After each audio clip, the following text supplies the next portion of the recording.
84 your mama akwa baba daily update TV ne so na mesese enene da oba channel ne so no hite adoma na mame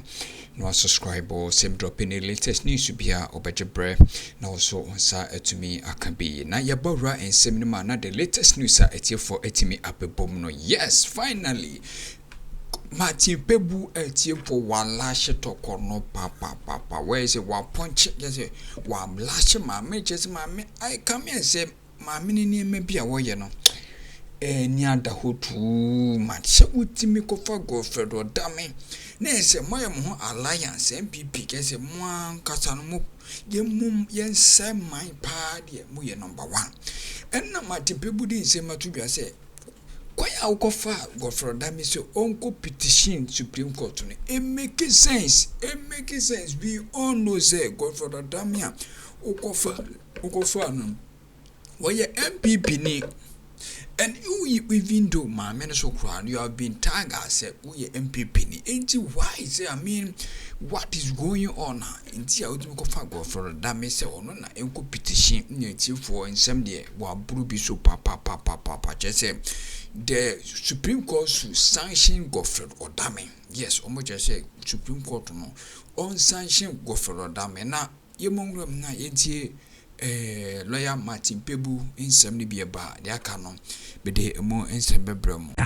Martin Pebu mra very bad in her choice of Godfred Odame as lawyer. It's terrible. I mean, I can't believe it. People had made comments earlier on, so I thought the Chief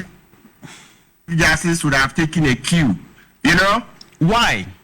Odame was in this Japa tape. Did a lot of unethical things in the Japa tape, was suborning witnesses, coaching a witness to go and lie to the court, asking the witness to get a fake medical report, you know, saying that Ekufado and Ofuriata were on his neck to use the judicial system to prosecute Atuforsen and Japa. All right, so that's persecution, using the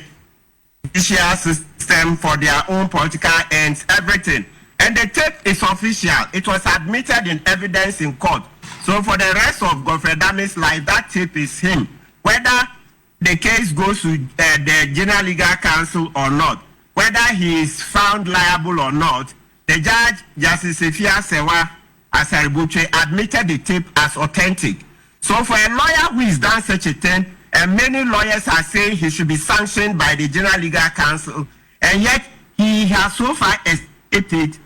The Chief Justice choosing Godfred Odame as a lawyer begins to raise a lot of suspicions. We're like, okay, so is it because of the alliance that Godfred Odame didn't appear for the General Legal Council, that Godfred Odame has not been sanctioned? She should have seen all of that. All of that. I mean, and look, trust me, Mr. Walker, other things will come up. Other news and information will come up that will make this choice more terrible than it already appears. So the best for the Chief Justice to do is to disengage Godfred Odame. Godfred Odame leading her in this case is a terrible engagement. It's a very terrible one. Look, there are other things that, as I said, I will hold my horses, but this is not on. Godfred Odame has to be disengaged. You see, for Godfred Odame, this case is also serving as a rehabilitation for him. You know, because of the terrible things he did in the Japa tape, he thinks by coming to court, wading into these conversations, and people talking about it, after a while, we will stop talking about the Japa tape. But it's a lie. We will not stop talking about that Japa tape until Godfred Odame is sanctioned by the Disciplinary Committee of the General Legal Council. So it's like that's the court where lawyers who breach their ethics are sanctioned.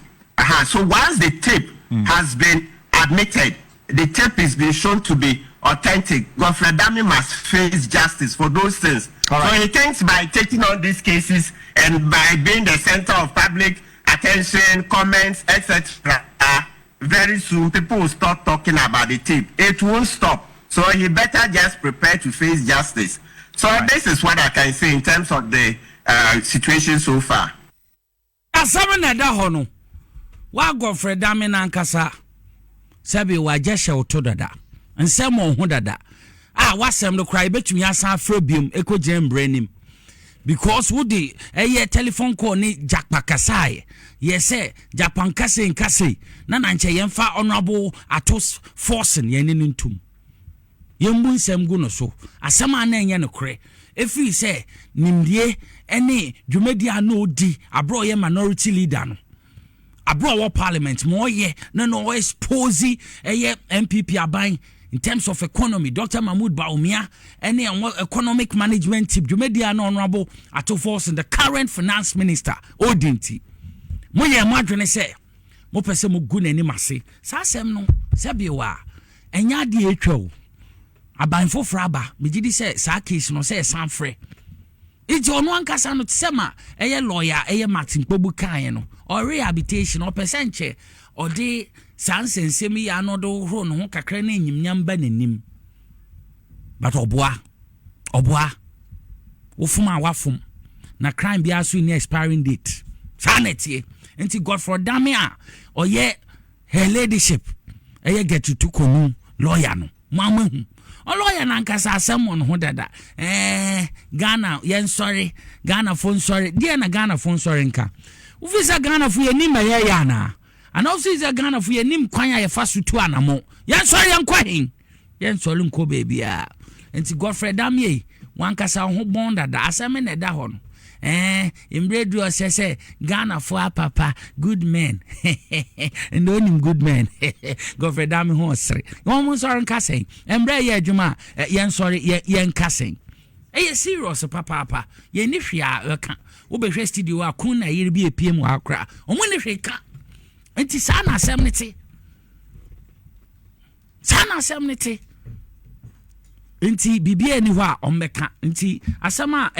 lawyer Martin Kpobu aka no ehu asema no PSC kuraji tum say asam na no meda no na utop no so fepa akwaku inti jete no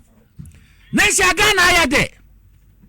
Ghana ye fe Ghana ye nije hwe mama sorry my excellency John Dramani Mahama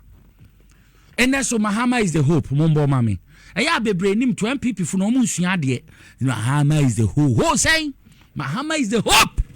says ya make us say enra me de ma mo update me de ma mo CD against the dollar na 11 cedis Uncle Peter mami ya meduma 11 cedis 90 pesos na $1 against the cedi says according to Google asaya drop minim sana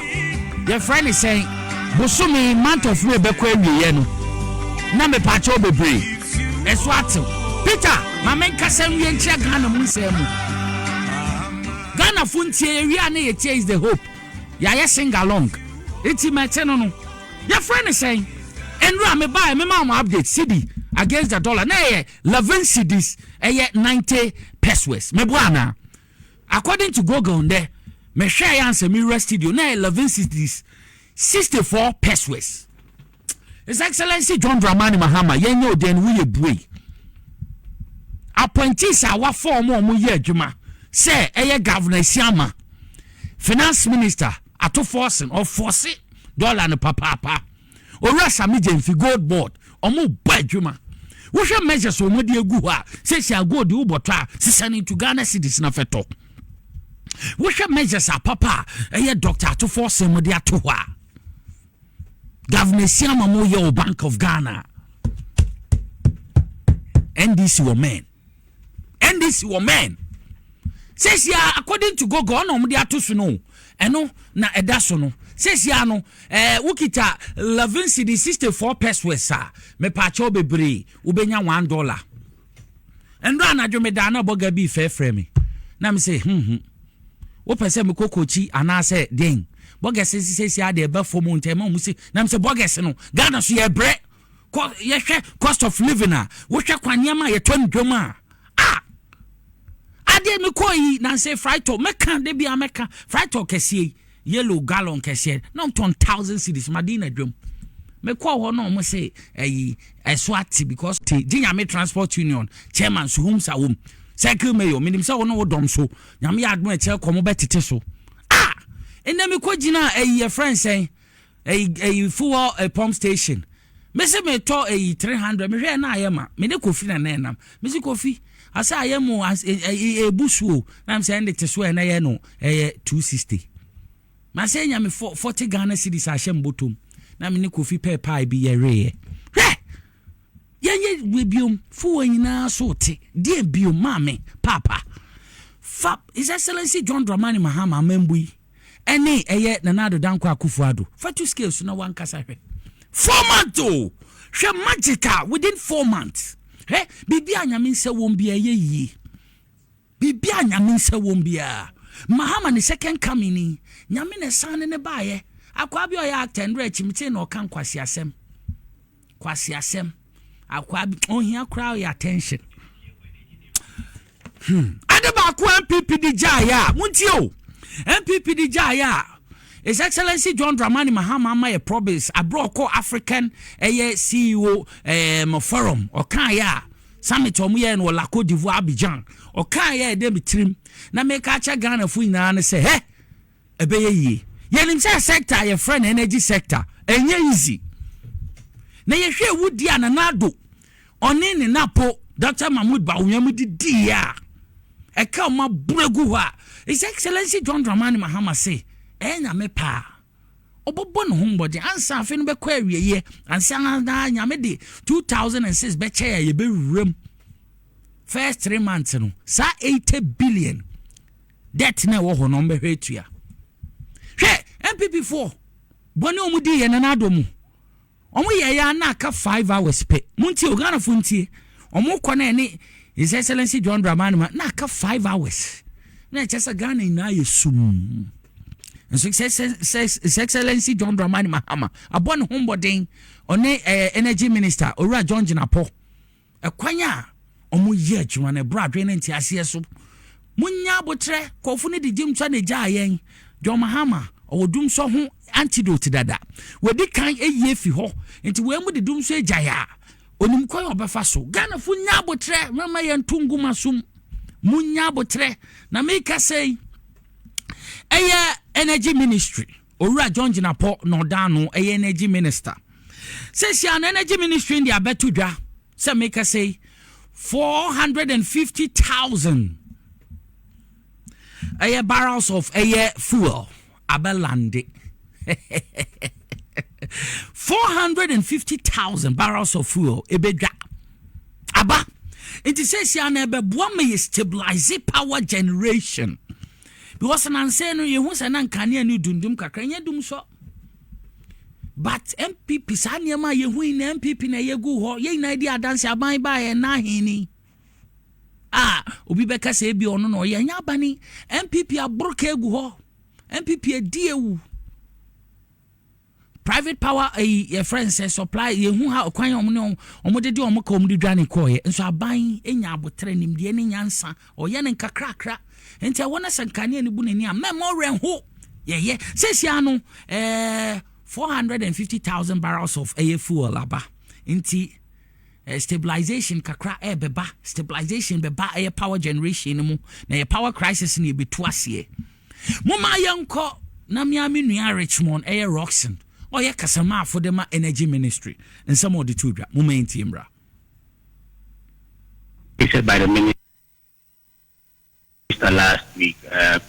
parcel of crude as light crude oil had been ordered already. We're happy to announce that it's in country and that it's available to power the thermal plants to ensure that Ghanaians continue to enjoy sustainable power at all material times. On the issue of car power, the ministry engaged car powership. So even though it's threatened to shut down the 18, that did not happen. A roadmap was agreed between the two parties, as government and car powership. And the parties have committed to ensuring that they will adhere to it. So that didn't happen. On the fuel side, like I mentioned, this will also go a